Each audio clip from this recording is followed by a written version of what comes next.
Uma das coisas que você comentou no começo do programa é que os pro players falam que tiltam, né? De repente, às vezes no meio de uma competição, enfim, por conta da ansiedade, da pressão ali, acabam não conseguindo lidar com tudo que está acontecendo ali, não tem as ferramentas necessárias para lidar com tudo o que está acontecendo ali naquele momento.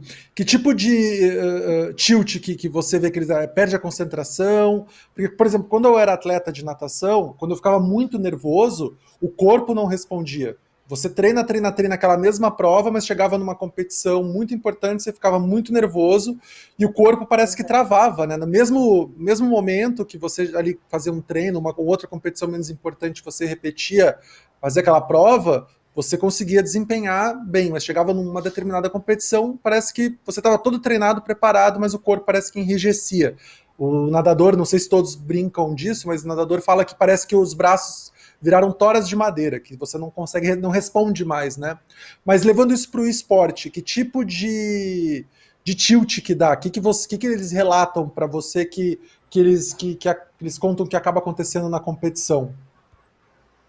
Então, assim, normalmente o que acontece, e inclusive eu tenho uma aula pronta que é falando sobre resiliência e acaba aqui entrando nessa questão que ou eles ficam no apego ao passado ou nessa preocupação do futuro. Então, o que é apego no passado? Eles idealizam um cenário e esse cenário não acontece. Então, eles internamente, ou eles estão culpando a si mesmos, ou eles estão culpando o colega por não ter feito o que deveria ter sido feito. E aí, enquanto o jogo está rolando, é como se ele tivesse pausado na situação em que gatilhou o problema, né? E aí, de um problema, eles geram outro. Então, vai virando meio que uma bola de neve. E, então, esse apego ao que deveria ter acontecido e não aconteceu faz eles paralisarem no tempo, né? E isso sim gera o gatilho da ansiedade, né? Então eles saem de um estado onde eles estão conectados com o jogo, entendendo o que está acontecendo e o que precisa ser feito, começa a se apegar nesse passado sobre o que ele deveria ter feito, né? O erro, ou o que o colega deveria ter feito, e em cima disso é que começam a vir a sequência, né? É um ciclo. Ele errou, pausou no tempo sobre esse erro, ele está ali ruminando o problema, ao invés de ele estar em prontidão para o que está para acontecer dentro do jogo. E a mesma coisa acontece sobre essa preocupação com o futuro, que muitas vezes, assim, como eles passam muito tempo juntos e eles ganham esse conhecimento um do outro pela voz, pelo silêncio, né? Então a comunicação estava fluindo, de repente silenciou. Então, às vezes eles nem perceberam que estava acontecendo alguma coisa, mas com o silêncio de alguém eles perceberam que alguma coisa está errada. E em cima desse diagnóstico do que está acontecendo no momento, muitas vezes eles já começam a prever um futuro ruim. Quando fulano se cala, significa que ele vai tiltar. Ele tiltando vai dar ruim. Dentro desse achar que vai dar ruim, eles começam a tomar atitudes que saem do que é da estratégia, eles saem do prumo, né?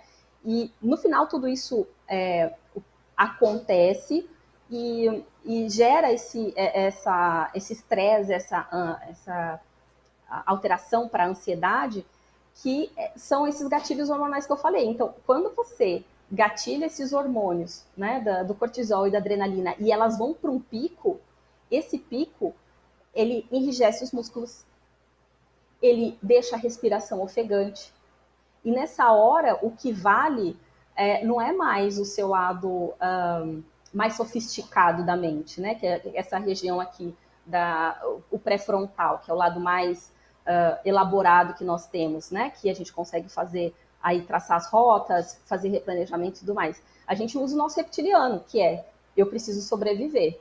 Então, enrijece os músculos, solta os hormônios, nessa hora a sua prioridade não é o cognitivo. E é por isso que dá o apagão. Então, é na hora que você deveria aplicar o conhecimento que você tem e você não consegue porque você está dominado por uma emoção, né? Por isso que lá no E é início eu falei, possível, pode não, e é falar. possível no meio de uma competição, no meio de uma prova ali, a equipe tá jogando, deu esse tilt aí, porque daí, como você fala, é uma bola de neve, né? Um começa a ter um negócio, fica quieto, o outro vê, ele tá quieto, tiltou. Aí eu já fico nervoso também, porque eu sei que meu colega tiltou, eu começo a dar pânico aqui comigo. Mas existe meios de a equipe tentar se reorganizar, né, no trabalho que um preparador mental faz, ou até um trabalho do preparador mental junto com o técnico da equipe ali, para naquele momento conseguir reorganizar tudo? Ainda é possível? Ou já se deu, ou ali acabou mesmo, não tem mais o que fazer? Não, dá para fazer sim. O que a gente costuma trabalhar tanto no individual como no coletivo são ancoragens, né? Que são os âncoras. É aquilo que de repente a gente pode usar como um resgatador da equipe. Então, pode ser a fala de um, pode ser alguém, não necessariamente um, mas qualquer um dos, pode usar alguma linguagem, alguma expressão que a gente acorda, a gente está entrando de novo nesse modo, vamos sair. Então, tem que haver antes uma conversa coletiva, né? Ou seja, eles precisam entender que isso impacta e eles conseguem identificar, realmente, quando fulano fica em silêncio, acabou. A gente já entendeu que o cara não está conseguindo reagir e aí, às vezes, os outros acabam que tomando uma iniciativa precipitada num pré-julgamento do silêncio do outro. Então, quando faz essa reflexão coletiva, eles podem, eles mesmos, definir o que deveria ser a estratégia para sair desse modo. O técnico, né, o coach, pode também criar essa estratégia e treinar, porque eles precisam treinar. Não adianta isso ir só no dia do jogo, porque não funciona. É um mecanismo de treinamento. Assim como no individual também, né? Por que a voz do seu colega te impacta tanto? Ah, porque ele é meu porto seguro, é ele quem dita as regras. Eu sei que quando ele está tendo uma visão positiva do jogo, é porque está dando bom.